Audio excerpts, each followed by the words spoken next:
Matapos bawiin ang unilateral ceasefire ng gobyerno, mismong ang usapang pangkapayapaan naman ang ipinatigil ni Pangulong Duterte. Pinababalik niya na rin ang mga consultant ng NDF na pansamantalang pinalaya para sa peace talks. Ginawa ito ng Pangulo sa gitna ng kabi-kabilang gulong kinasasangkutan umano ng mga rebelde. Makibalita tayo kay Sheila Vergara Rubio. Dahil sa panggugulo umano ng New People's Army, lumikas ang halos 2,000 taga Davao Oriental mula sa kani-kanilang barangay. Ayon kay Governor Nelson Dayanghirang, 8 barangay sa lalawigan ang apektado ng panggugulo raw ng mga rebelde. May 2 sibilyan na nga raw na nasawi matapos barilin ng umano'y NPA. Ito ay sina Ruben Inodjoan at Boy Sumambot. Isang babae rin umano ang dinukot ng NPA dahil ayaw daw nitong sumali sa grupo. Sa bayan ng Manay, isang crisis management committee na ang itinayo para tumutok sa sitwasyon ng mga apektadong residente.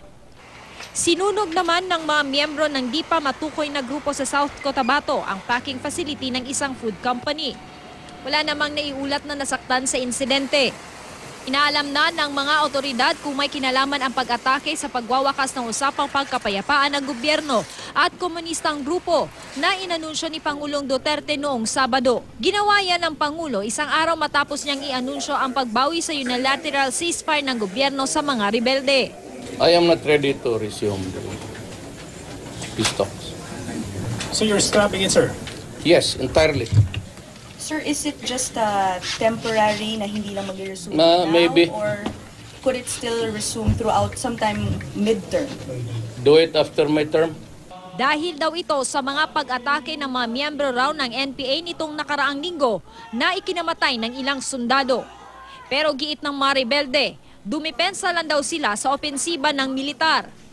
2 araw bago ang pagbawi ng Pangulo sa unilateral ceasefire, inanunsyo ng CPP-NPA na sa Biyernes, February 10, wala ng bisa ang sarili nitong ceasefire. As I have said, I'd like to tell the Filipino people, peace with the communists might come in this generation.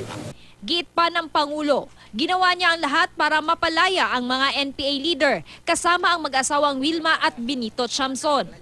Pero ang demand ng NDF na pakawalan ang sinasabi nilang 400 political prisoner hindi raw makatwiran.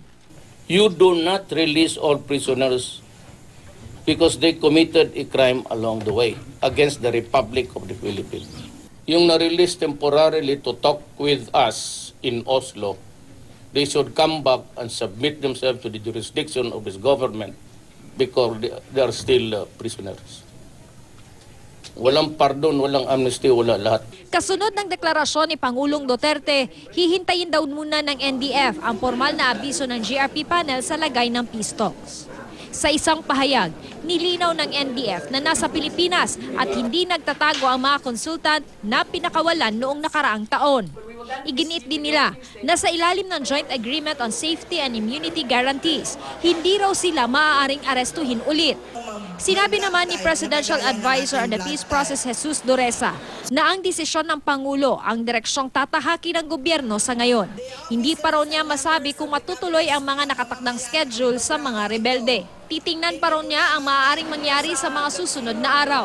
Pero sabi ni Duresa, hindi lang negosasyon ang paraan para makamit ang kapayapaan. Improving the lives of people, for example. You don't have to negotiate to know that improving the lives of people is something that will bring peace. Di ba? Addressing injustices. You don't have to talk to the rebels to get all those ideas.